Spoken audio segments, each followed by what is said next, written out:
Learn and grow on the Spotty Dotty Show. Ever wondered how to throw a perfect spiral? I'm going to show you 5 easy steps on how to do it. Step number 1, the grip. Place your fingers right on the laces of the ball. These things that go right in the middle, place your fingers there, not too far back or too far forward. Somewhere in the middle. Place your thumb on the back of the ball. Make sure that you have a nice grip, that your hand is not too loose, and most importantly, that the ball feels comfortable in your hand. Step number 2, the stance. Turn your body to the side. Keep your legs about shoulder width apart. Keep your weight slightly on the back foot, and your front foot, turn it to where you want the ball to go. Step number 3, the load.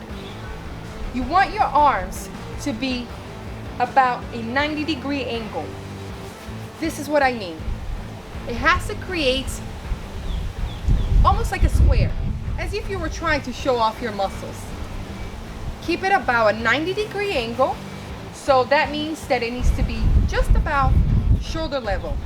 You don't want it to be too low, because this is not a 90-degree angle, or too high. This is also not a 90-degree angle. This arm is going to be about the same place on the other side. You don't want it to be in front of your face or too low. Keep it about here, so it will help you turn your body as you throw the ball. Step number 4, the push. You want to create that rotation and the strength to be able to throw the ball. Use your leg muscles, yes, to create a nice energy to send the ball as far as you want. Step number 5, the finish. You want to finish with your both feet facing the same direction where you threw the ball. Make sure that you're nice and balanced and that you completed your pass. And the most important secret of all on how to create that perfect spiral, you want to make sure that your index finger is the last one to touch the ball.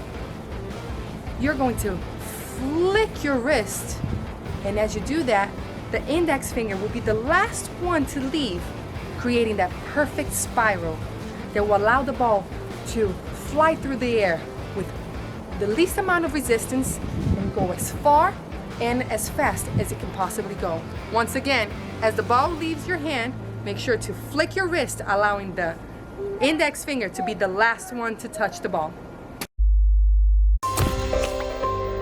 Please like and subscribe and stay creative.